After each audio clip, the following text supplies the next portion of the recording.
तामाङहरूलाई बढाउने कि नबढाउने निर्णय तपाईँहरूको हो।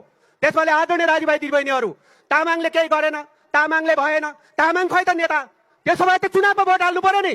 अनि तामाङ हुँदैन, अनि जनजाति भन्यौँ, तामाङ भन्यौँ। अनि सबभन्दा पहिला शेरबहादुर तामाङ कुलमान घिसिङले कतै एउटा पोस्ट गर्यो भने सबभन्दा पहिला आएर त्यही तामाङले विरोध गरिरहेको हुन्छ। किन विरोध गर्ने? तामाङका मान्छेहरू काहीँ उम्मेदवार हुन्छन्, उम्मेदवार भन्छ, कुनै पार्टीले अगाडि बढाउँछ भने समर्थन गर्नु पर्दैन? अनि त्यसपछि तामाङले गरेन, खै हाम्रो तामाङ नेता कसरी हुन्छ? त्यस भएकाले प्रिय तामाङ दाजुभाइ दिदीबहिनीहरू, हो हामी एउटा जातको मात्र हुन सक्दैनौँ होला नेता हुँदा, अरू जातिको पनि भोट पाउने होला। त्यसले जुन जुन पार्टीमा जो तामाङहरू अगाडि बढेका छन् त्यो ठाउँमा सपोर्ट गर्ने हो, उनीहरूलाई अगाडि बढाउने हो। त्यसैले कहिलेकाहीँ भाषण सुन्न मात्रै हामी यहाँ आएका होइनौँ, हामी गीत पनि हो, सुन्नु पर्दैन कुरा। देश बिगार्ने हो, देश डढाउने हो, देशलाई खरानी बनाउने हो होइन, हामी तामाङले देशलाई बनाउने हो।